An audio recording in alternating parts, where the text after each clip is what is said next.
मान्यवर साहब कांसीराम जी के चरणों में श्रद्धांजलि करते हुए तथा बहन फातिमा से को माता सावित्रीबाई फूले के चरणों में श्रद्धांजलि करते हुए अपनी बात रखना चाहता हूँ।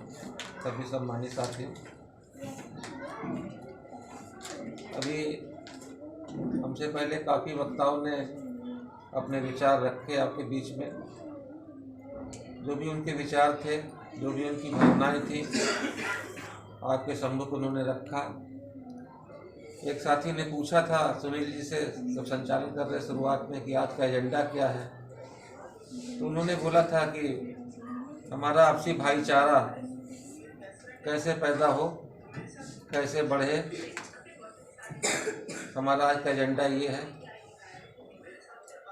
तो भाईचारा पैदा कब होता है और भाईचारा बिगड़ता कब है?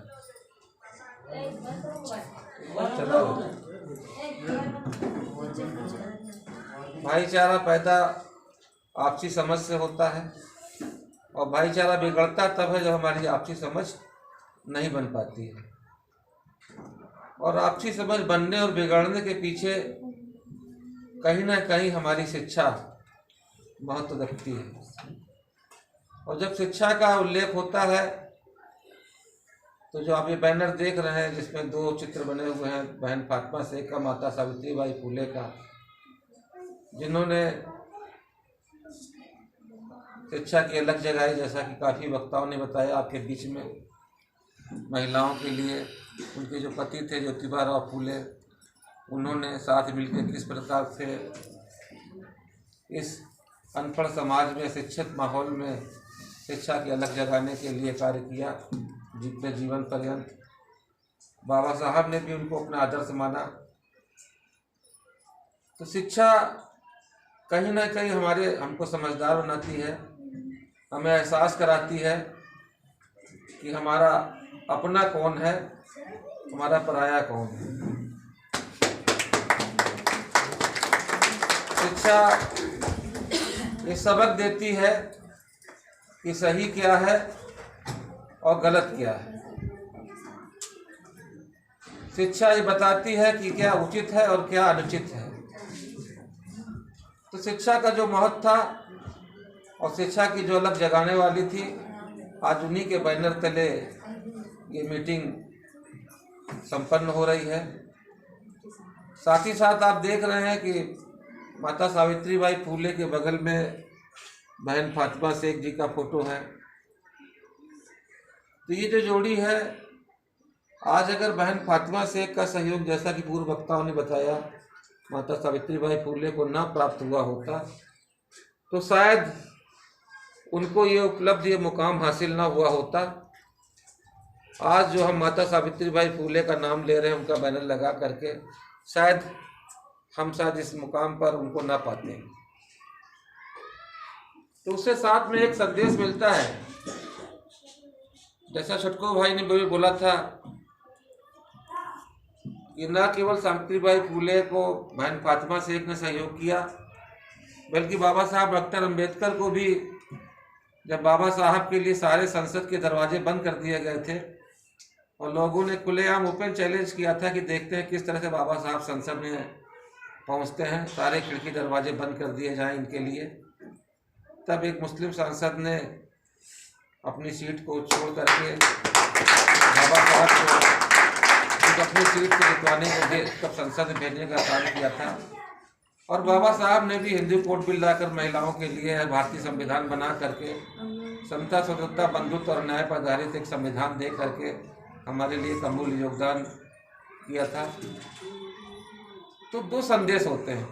एक तो हम अपने आप में शिक्षित हों, हम जिस भी मुकाम पर हैं, हम रोजी रोजगार के, चाहे जो भी हमारे कार्य क्षेत्र हो, चाहे हम सर्विस क्लास के हों, चाहे हम व्यापार कर रहे हों, अपने बच्चों को शिक्षित करें। खाली बड़ी बड़ी बातें करने से बड़ी बड़ी बातें नहीं बनती हैं। हम बहुत ही छोटे स्तर से अगर सोच चलें, अगर आज की मीटिंग में हम खाली यही सबक लेके जाएं कि हमें नहीं, अपने बच्चों को शिक्षित करना, अपने परिवार को शिक्षित करना है, ये छोटी छोटी बैठकें आपसी भाईचारा बढ़ने के साथ साथ एक समझ जो पैदा होती है, तो उसका एक सार्थकता होगी। इस मीटिंग का उद्देश्य, करने का उद्देश्य पूरा होगा। और दूसरा, आपने देखा देश में जो हिंदू मुस्लिम की राजनीति चल रही है, आज पूरा दारोमदार देश की राजनीति का हिंदू मुस्लिम पे टिका हुआ है। और इसी बिना पर आज ऐसे लोग बैठे हैं जिनको कि हम आप नहीं चाहते फिर भी वो जीत जाते हैं। हालांकि हमारे जो आपसी फसाद थे वो पहले के अपेक्षा काफ़ी कम हुए हैं। वो चाहते हुए भी अपने मंसूबे में कामयाब नहीं हो पाते हैं, क्योंकि हमें इतनी समझ आ गई, मानवर साहब कांसीराम जी ने हमें इतनी समझ दी थी कि आज ये मुस्लिम समाज कोई गैर समाज नहीं है, वो हमारे ही बीच का समाज है।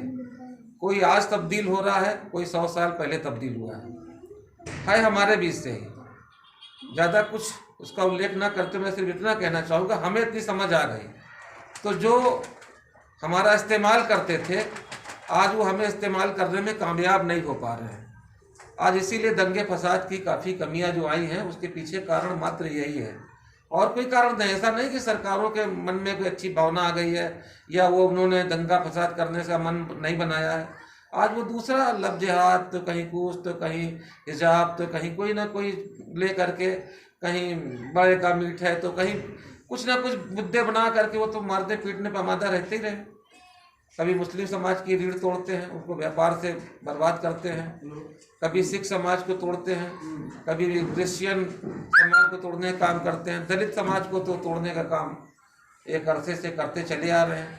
अगर सबसे बड़ा आतंकवाद कोई झेल रहा है इस देश में झेला है, जो दलितों ने झेला है, वो तो खेत की मेड़ों पर चलने में, दिशा मैदान होने में, खेतों में हर चीज़ प्रतिबंधित उसने काम झेला है, लेकिन संघर्ष करके उसने अपना मुकाम बनाया है। तो कहने का तात्पर्य ये था, तो एक संदेश दिया जाता है कि इस देश में समाज में हिंदू के बीच में, दलित ओबीसी को, ये मुस्लिम हमारा सबसे बड़ा दुश्मन है। मुस्लिम ने कभी विरोध नहीं किया, मुस्लिम ने कभी नहीं कहा कि तुम हमारे कुएं में पानी ना भरो, तुम घोड़ी में मत चढ़ो, तुम घोड़ी में बारात ना निकालो, तुम मूछे मत रखो, तुम बाबा साहब के रिंगटोन मत सुनो, उसने नहीं कहा। हालांकि वो थोड़े मोड़े वाकयात होते हैं, वो तो आपसे घर में भी हो जाते हैं, वो एक अलग दीगर बात है। लेकिन मुसलमान कभी किसी दलित या ओबीसी या इसकी तरक्की से कभी नहीं परहेज किया, उसने कभी उसमें आड़े वक्त नहीं आया उसके। लेकिन ऐसा सोचा फैलाया जाता है कि सबसे बड़ा हमारा दुश्मन जो है मुस्लिम है।